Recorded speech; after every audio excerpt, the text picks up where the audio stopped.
Japanese. I manage in Basque language. I manage in French, some Italian, Catalan, Spanish, but not Japanese, not Norwegian, not Czech. But the mate from Czechia I know he can speak better English than mine. So, welcome. This is a Ryder Cup competition. North America represented by the Canadian, Holland born, but Canadian Dr. Gerard Kramer, actually working at Minnesota University, but with a background of farming, and several years running his own clinic of food trimming, and very well known for his research in food trimming particularly. And by the other side, representing Europe, our good friend Dr. Loris De Vekis, practitioner, full-time working all his professional life, around 30 years, specialized only in food care, food trimming. Probably the best field surgeon I've ever seen, but field surgeon, who is also associate professor in the University of Milano and a big fan of surgery, and also, of course, food trimmer. And there we try to confront one thing that is spoken quite a lot now, that is what is functional trimming. Everybody claims what I do is functional trimming. So as Kramer says, as a trimmer, I think that the best way to trim the feet is the way I trim. But Kramer says, as a vet, what I want to see is a healthy herd and cows healing. And he says, all these two things I can't talk about. The third thing, no, but he is in research now, and he says, as a scientist, what I see that is very difficult to prove one technique can be superior to another one from the evidence technique of the scientists. So all this together, what I want to introduce to you is a discussion with the cows we have. These are the cows for dry-off. They cannot be chosen, just the cows for dry-off in this farm. I introduced a little bit about the story of this farm. Until 1 month ago, they were on sunbedding, and 1 month ago, they moved to manure bedding. So the feet we shall find probably are very short. There is not much to trim, but we try to get the maximum information by discussing this Ryder Cup confrontation. ¿Eh? So, ¿cómo se dice apuestas en inglés? Bets. So you can make bets who is winning, and at the end we shall see who wins the confrontation. And then there is the referee. The referee is Dr. Christoph Mulling, that even though he's a European working in Leipzig University, he's an expert in anatomy, he's a really academic man, but he has also good friendship with Canada because he used to work at Calgary University for a while. So let's see, let's go. We start with the first cow. If you have any question, you speak with Dr. Daniel, and Daniel can have a speaker, and we can make the question maybe in between one cow and another. Okay, enjoy.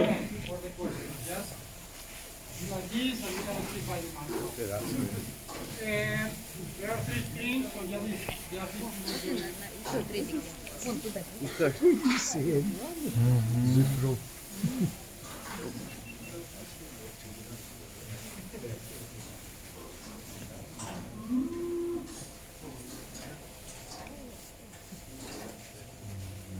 Well, the first look, there is a problem at the level of the fetlock joint in the front left leg.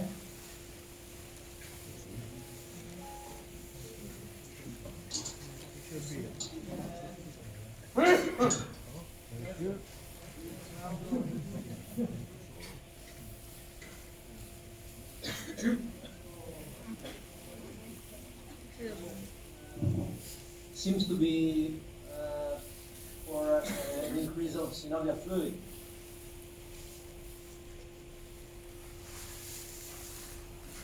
Do you think it's a hoof problem? No, the first approach, I don't think it depends on a foot problem because. You are swimming, no? Yes, I got to train it. Okay. Yes.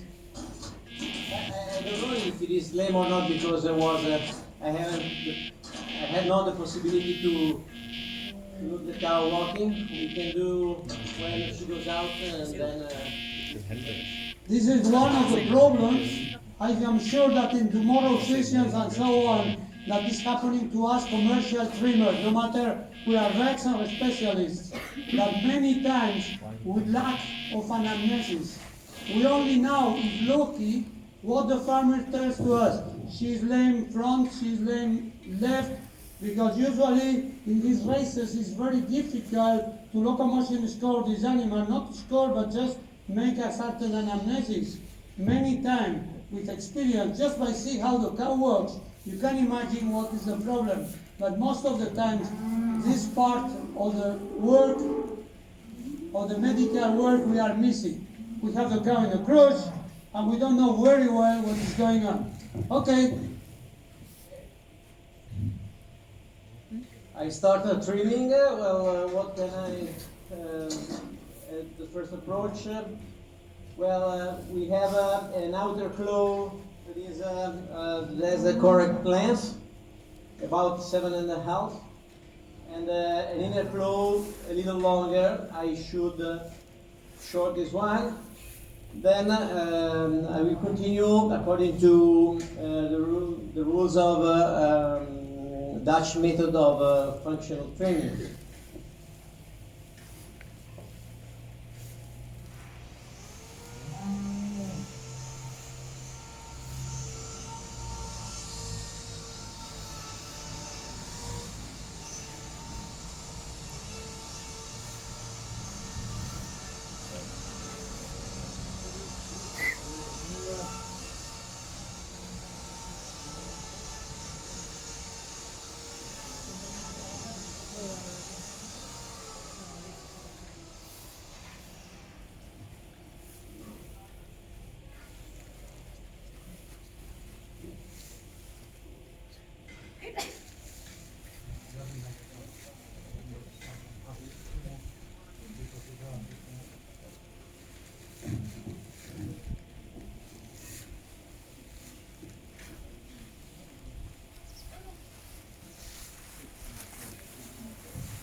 No particular problems. I just make a model, not very wide, but also a model also in the outer claw. And now we have this one a little lower, not too much, lower, not too much, but a little lower respect of the outer claw. Any comment regarding, you see this twisting toe in words? Would you worry about? Would you like to make it straight? Do you think it's not a good idea? It's a good idea? Well, the deformation in this case is not too severe, so I leave it in this way, with a surface very large also in the toy area, so the weight can be distributed in a large surface. In this case, I don't touch, even if the wall of this of the inner claw is a little deviated. In the case of a show cow, would you afford the risk to make it looking, let's say, nice or fancy to go to the show? I personally do sometimes for important Important clients? Important clients. No, not a question of money, but a question to take the cow to the show, to show in the correct way. And it's a risk, but it is possible to do in the right way, with attention. This risk can be taken in these cases? I'd say no, and I also don't think it's worth it, because when the cow's walking in the show ring, she walks on this much shaving, so we don't even see her feet. That's true. But they always call the trimmer very important for the show people. They like the cows being trimmed very much fancy way. Everything wrong. Okay. Good. Let's see, Gerard. Okay, so on this foot, the inside hoof is a little long, so I'm going to take a little bit off here. Same on the other side. Pretty balanced. Already at the heel. No. Not going to do much there. And I'm just going to model in here. It's a very routine trim. Any comment about this? So to me, that's an old digital dermatitis. In a practical scenario, I wouldn't worry about it. For research purposes, I might worry about it, but for this, on this farm, I trust the foot bath protocol of the farm to take care of this. Because I don't believe doing anything else is going to do much for it.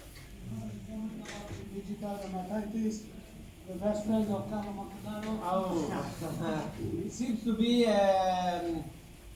probably an M3, an healed lesion, but if you want to be sure this is an old lesion, it would be better to open the interdigital space, to clean it, to open, you can do? Sure, so this should be the decision. Would you take any special decision regarding foot trimming because of this problem?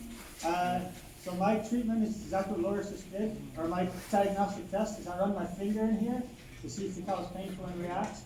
As far as trimming, I don't do anything different because of that. Okay. Do you, Loris? Yes, sometimes if I want to be sure, I clean and I take a look.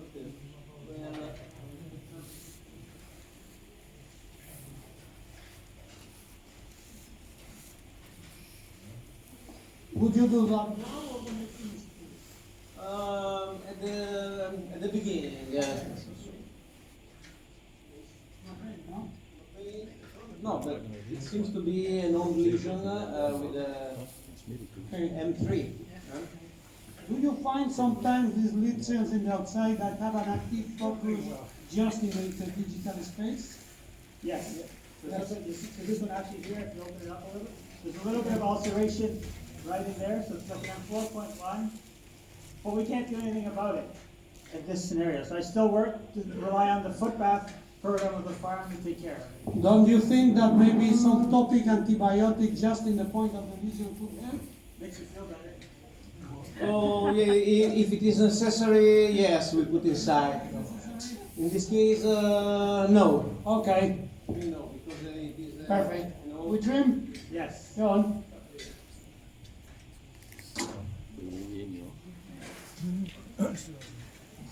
I must tell you that this is the worst DD case we had in the whole morning. We come, our trimmers, our company trimmers, Miguel Angel is a hoof trimmer on duty in this farm, as well as Jorge, who is also depends on the shifts, who come here every Thursday under a contract where we had a fixed hoof trimming crush here, stays here, and it's a time that DD is no more an issue here. They have made some intervention in the foot bath, and seems that DD is very much under control. Former times, not so much. They were in different products. With time, or if you want to know the protocol, maybe some vet of the farm can be here. I just know the product they use. I cannot say, I must say, shh, look, it's formalin. They use formalin. Formalin! No more DD. It's very much open air place, so we are not very much concerned, at least us, yet the safety people in the company, about human health, because it's a very, you see, very open, well ventilated area. I shouldn't use them, formalin in close places and so on, I shouldn't feel comfortable.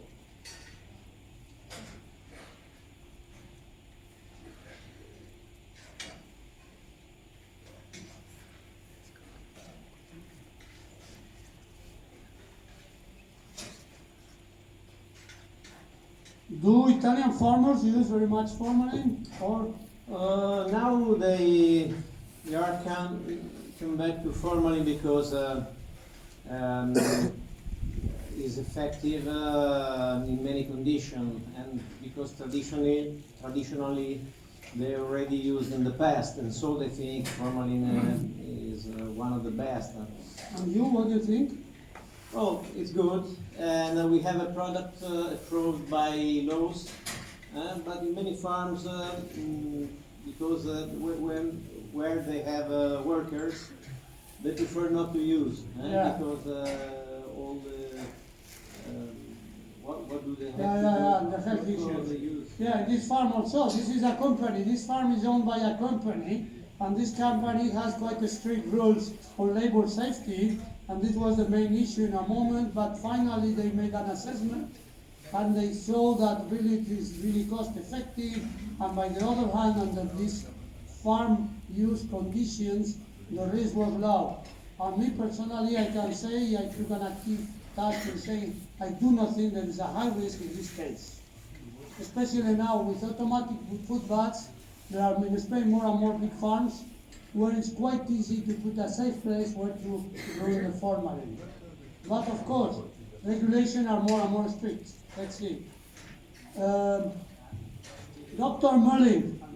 Question. Sorry, yes? We just had this question about it. So, Dolores asked me if I was going to worry about this, and when you guys were talking about foot baths, you all know everything about. I used the hoof testers just to see what's going on. If I was worried about it, there's also some discoloration here that doesn't look like healthy horn. It's harder to see. As I was trimming, there's different colors of hoof that it looked like. So I'm not 100% happy with what's happening underneath the flexor tuberosity. So because of that and because of this lesion, although it's not painful, I want to rest it to give the chance less pressure underneath the flexor tuberosity. Okay. Even though it's a little bit spoiler, but I know what about you are talking tomorrow, and I make a short question not to crash everything. I think that in your study there is a certain level of improved efficiency by carving a deeper axial groove, Yes. as you present here, that the distance compared to the traditional Dutch method that you left to the wall is hardly 1 centimeter. That can help also in preventing white line disease. What makes, at least to me, difficult to understand? Maybe this case can help us, or could you explain what could it be? So the main logic behind the deeper modeling is that we're removing pressure underneath the flexor tuberosity. Your question with relation to white line disease gets a little trickier to come up with, to me, a logical explanation. I can make up theories, but I don't have a good explanation why potentially it could do something for white line. Maybe because we're shifting more of the weight here, but I don't Well, know. I think my approach, and I think Laurie's approach is the same. Let's say traditional European approach is that if you fear here having a problem, or you decide this is a problem, get through step 2 and lower the disease hill. Yes. Of course, if we lower the disease hill, we cannot by the same time deepen so much the step 3. The step 3 becomes smaller. If we try both, at the end it gets too tender, no? No, so that's where I disagree, I think. I'm not worried about this becoming too tender, because I shifted all the weight to this one. So even if I take this one down, I will go along and take this off if I need to. So most of my trimming actually ends up being with a deep model, and the heel likely lower on the lateral roof. Okay, so you see, we are using a very, very scientific method here, because the funny thing is that the only evidences that have been found, because it's the only research that has been done on that, is what Kramer did. But we are using another thing very much used in science, that is democracy. We are voting what we like the most, but this at the end. So every worker is giving his explanation, one defending, let's say, this functional trimming American way, that I know from what I've been working also in Japan. In Japan, at least young foot trimmers work this way very much. I mean, I don't know what is the best. I know just what I'm made to. That is the traditional, official Dutch foot trimming method. The more I'm in contact with this method, probably my working way and what we use in our team is much more a blend, no? But I let up to you because I think this discussion is very interesting, okay? Why you did that? Because Lord is asked to you? Because part of our job is to entertain, so I left it there, because normally I would have, as I was modeling, I would have taken that off right away. Okay. But I left it so we could talk about it, because I knew it would be, Normal work. this would be the normal work. Okay, so you perform step 3 and step 4. Yes. Yes. Okay. I agree. Okay. I agree.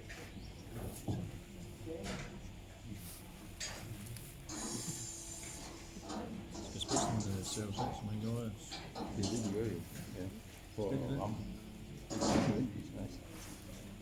Men så kan man bare gøre det, for at bruge det, som jeg snakker om. De gør jo bare for, at det skal lyde. De sådan synes du, det er. Well, we go to the hind claw. Well, also in this case we have a longer one that is with the outer, and we shorten it. And in this case, let me see. Not the best place. The other side.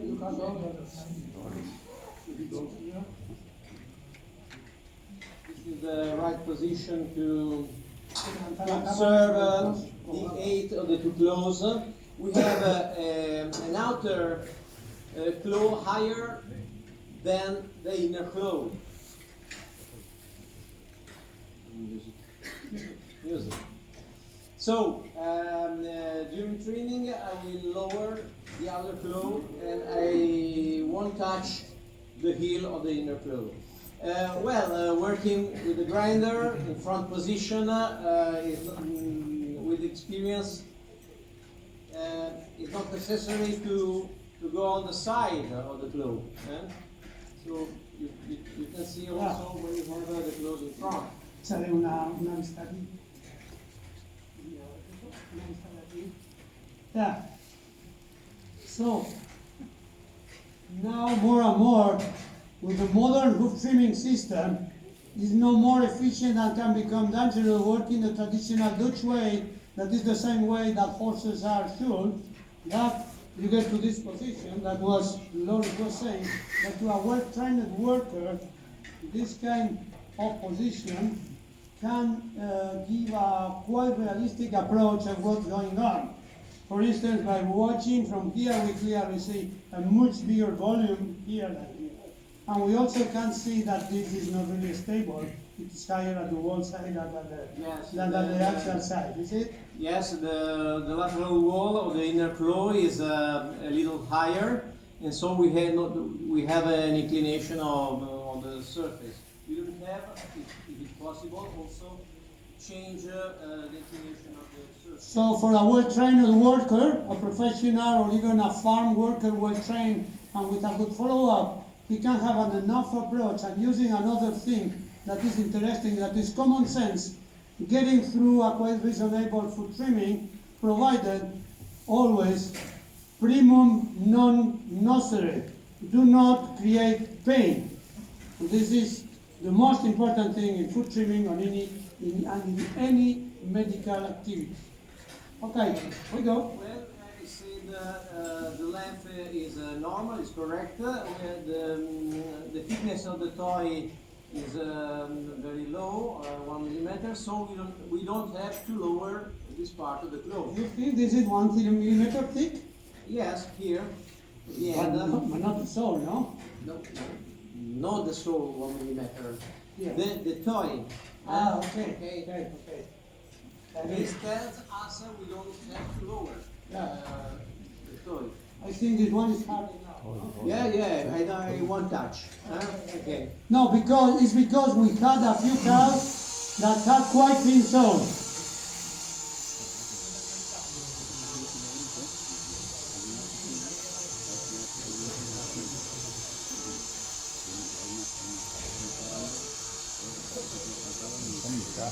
Men han virker fandme til at Jamen, jeg siger, den er skarp. det er den jo. Han virker også til at det er rigtig. Ah, yeah. Begge to. rutineret af. Han øver ved flow.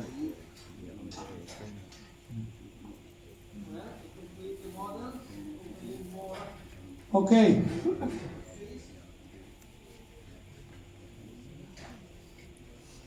Okay, also in this case we have a wall slightly deviated, but I don't touch the toy area because I want to have the largest surface it is possible to distribute the weight.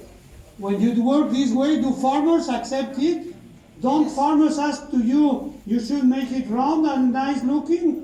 Yes, when I was young, someone pressed me to do differently, but now... You are close to get retired and you fuck up. Okay. Well, this is the result. No, I love my clients. Huh? Yeah, but... This is the result. We have another claw, little lower compared with the inner claw. Okay.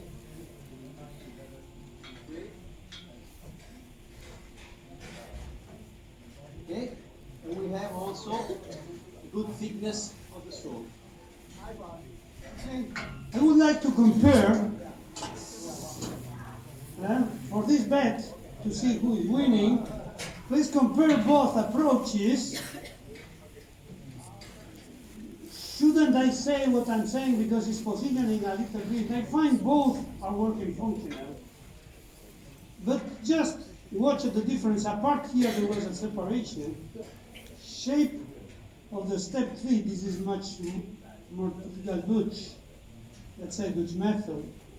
Here, from my understanding, he decides that the chord of the wall that gets inwards starts much farther, and he again decides here, so for the stability he lets all this much place instead of this much place.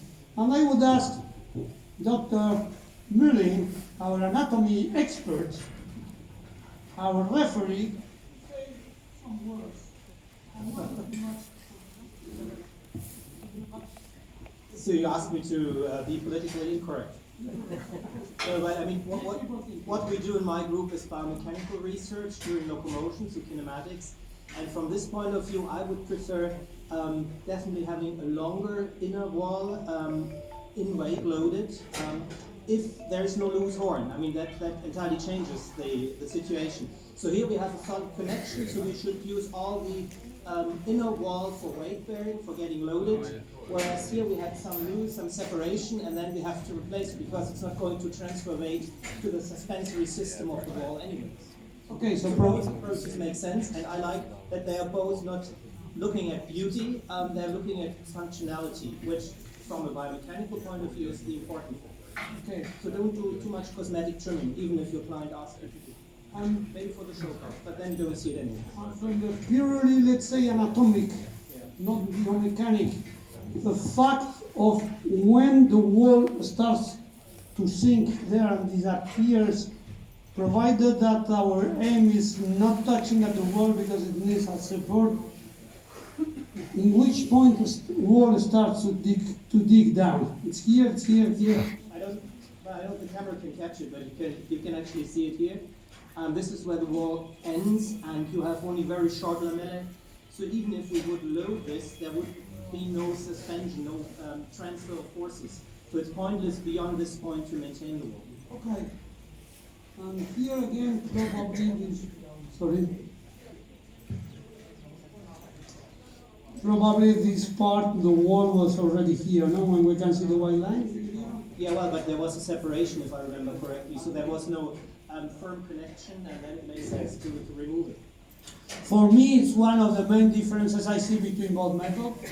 Just to add something to that, because I do a lot of teaching, I find it very difficult to tell people when to remove stuff, so I just tell them to leave it all the time. Even if it's loose here, I tell them to leave it. I don't want to try to explain to them when is it okay to remove it and when it's not okay to remove it. If it doesn't hurt the cow to leave it, then I'll leave it.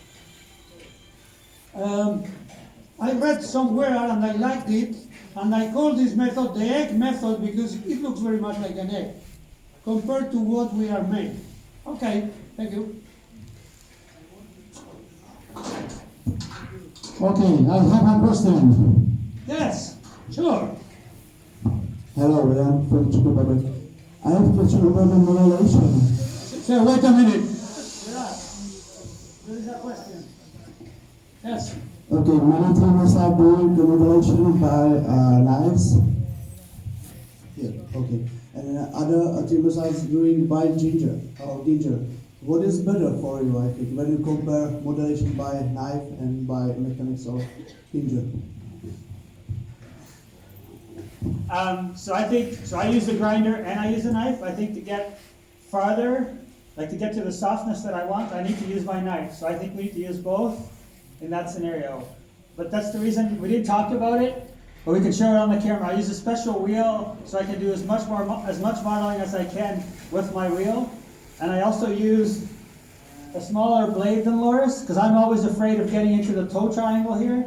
So when I tilt it up, his grinder is more likely to get lower. That's part of the reason it looks like this, because it's a 4.5 inch wheel, so it's much larger. So for him to put it like this, I don't know if you can see it from here, it's automatically going to cut some of that away just because of the size of the grinder wheel. Whereas mine, if I hold it up like this and it's a smaller wheel, I won't touch this area.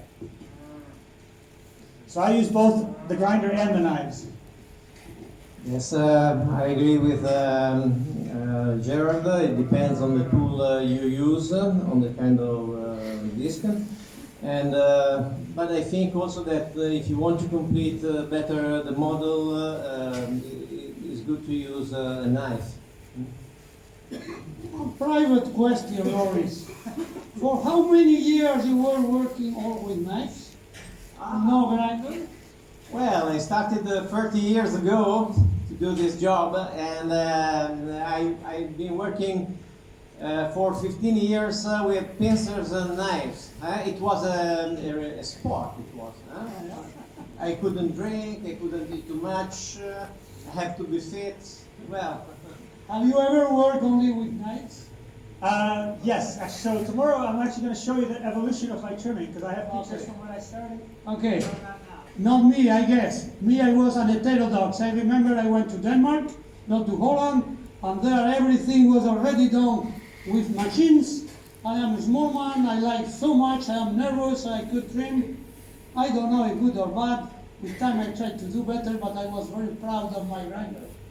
And with time I started to understand that the only way to have a good work quality is a combination of both. And of course you can do everything with knives, and even in some bedding barns it could make sense, or in pasture-based places, but otherwise I would think it's crazy, it's very Amish. Okay? Okay.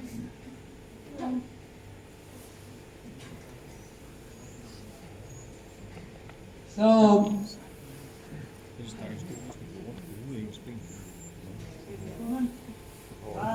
So the length of this hoof is a little long, so I'm going to take a little bit off. This one's much longer, so we're going to move from here. It's starting to turn a little bit. We can argue if this is truly a corkscrew. Maybe starting, not too worried about it. So I'm going to take this off and then do the regular model that I do. so in any case, no matter how corkscrew is the claw, should you ever remove any here or never? Never. Okay, much easier. No mistakes.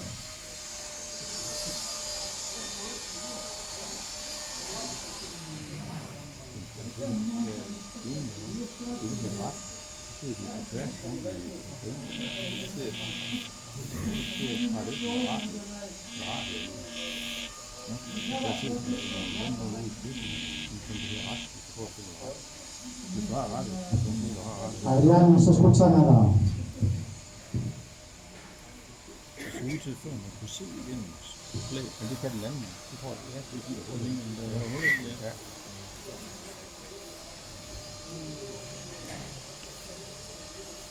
Nej, det kan du ikke.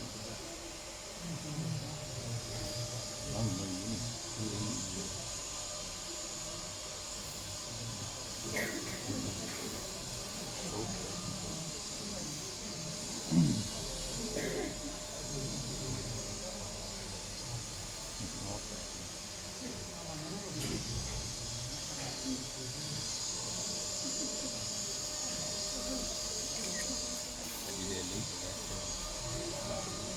den der boks, der stod ude i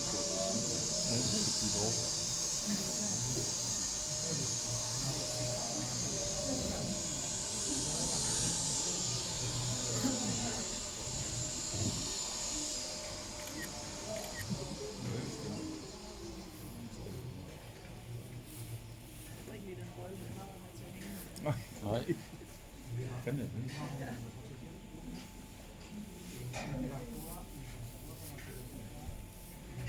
Og hvad så den anden dag? Nu er jeg så ikke ved den. Det skal balancere den. Det kan det så gå.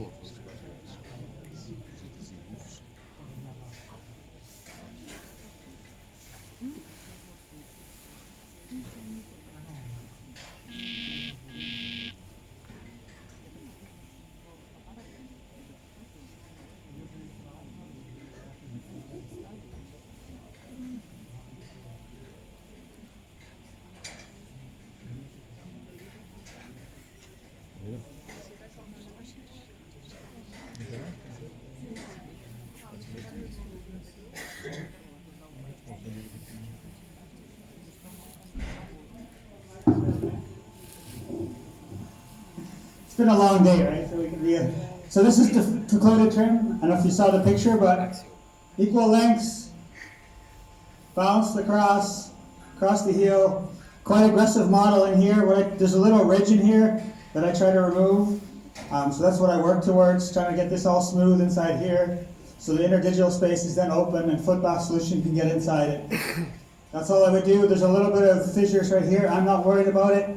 Typically we don't get problems in the toe. If she was, she'd be painful on it, so we could tell that way.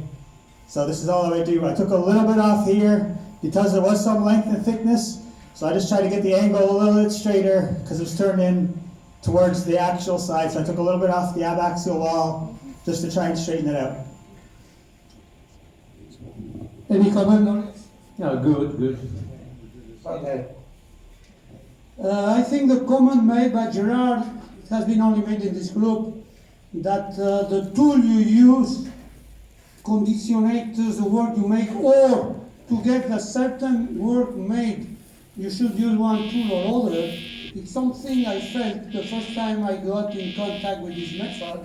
Years ago, when a popular trimmer in Wisconsin, I was working with him, and he was using this rotoclip round disc that is not very popular in Europe, but very popular in these countries. So I carried back this disc to try to work this way. I got mad. After 1 month working with the traditional flat disc, it was slipping everywhere and I had to give up and stop. Next time I came there, I tried again, and I saw that both go very much together. The fact that now we, in our company group, we all work with rotoclip wheels, but keep working very much the traditional Dutch way when we do a proper job. Okay?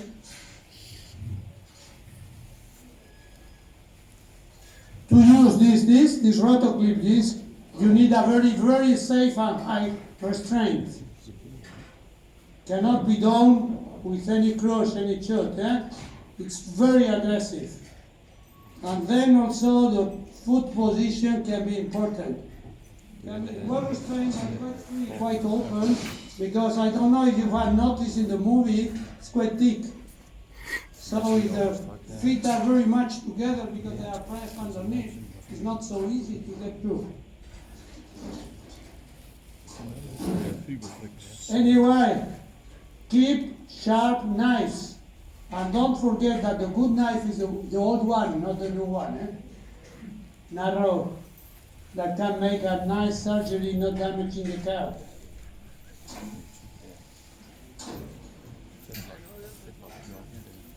Okay, filmación. ¿Dónde está la cámara? Filmanos un poco esa sobre todo. Would like you make a look. Espera, no la subas tanto. Qué pena. Have a look a little bit to this feet before lifting. Do you think they are normal, too short, or too long? What do you think? And you see, with the camera, if feet are normal, too short or too long, what do you think? Can't hear. Too long. Bit long. Let's see. Too long. Too long. Yes, it's the first cow. I think it's the first cow we have in the show today. She has really too long feet. Yeah, way too long. And probably the balance between foot length and heel height is unfavorable for the heel. Probably. Let's see where we live. So, we trimmers, commercial trimmers, we usually have one cow in the cruise and we have nothing seen. We lose part of the anamnesis. We don't know how this cow walks. So it's good at least to have a look how she looks when she is in the cruise before lifting.